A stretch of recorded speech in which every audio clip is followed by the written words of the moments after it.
it became a passion, a real focus. It was like, here within my business, it cannot grow any faster than I can have trained workers, right? Because like I might be able to acquire the work, I can advertise and get more, but without someone to do it, without people who are trained, like I can't accomplish it.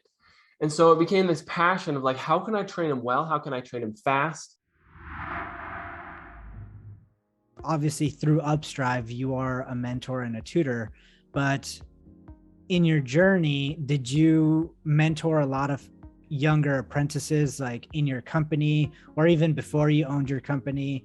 And like, what kind of struggles were you helping them through that you see is a very common struggle amongst all of them? Obviously, we talked about breaking down the wall today, but are there any other common struggles that you see and that you're like, wow, there's a very simple fix for that? I wish more people knew that they just had to do this like one little shift. Yeah. Yes, I definitely have an answer for that.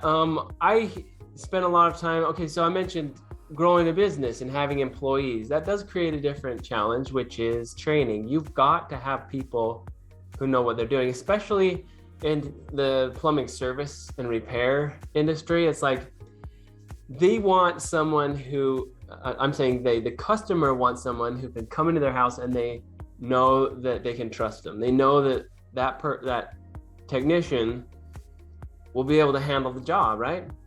And it's obvious if someone's new and doesn't have that kind of experience. So for me, it became a passion, a real focus. It was like, here within my business, it cannot grow any faster than I can have trained workers, right? Because like I might be able to acquire the work, I can advertise and get more, but without someone to do it, without people who are trained, like I can't accomplish it.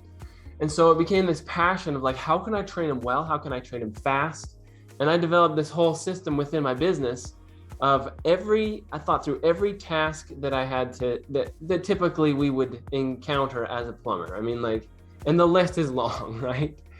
And then I went through and I wrote it all out, like an explanation and a checklist for every one of those tasks. And then my plan was, okay, so I take a brand new employee who knows nothing and I start them out and I just go task by task. I had a checklist, a tracking sheet where it's like, okay, they've done this and they've done that. When I say that, I have to admit, I borrow this from another organization.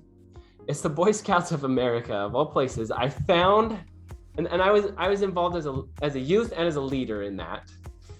Good experience, but they have this model for training and teaching that everyone in the world should know about. It's really simple, but it goes like this. It's 4 steps.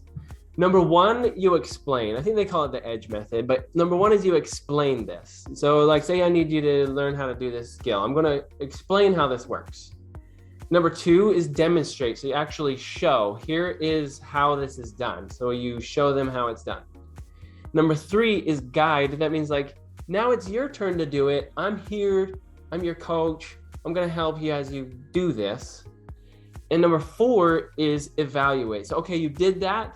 Let's talk about how it went. You did good on this. You need to improve here, or let me give you a pointer there. And if you take a person and you're trying to help them gain a skill and you take them through those 4 steps, then you can assure that their understanding is there and that the skill is solid.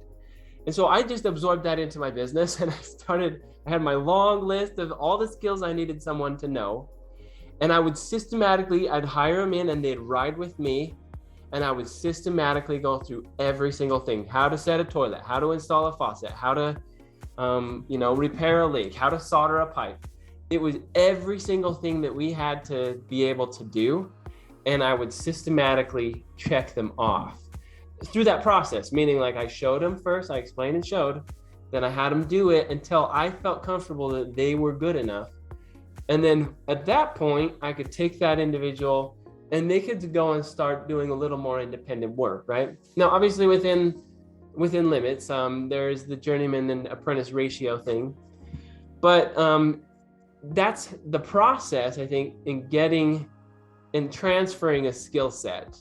and to me is the best way that I've been able to see. So for me, as far as mentoring, that process of mentoring has been a part of my business, has been a part of my education career where I'm teaching. But I think that those 4 steps are really key in helping others to succeed as they're coming along. That's amazing. I wrote that down. I was like, oh, that's a good one.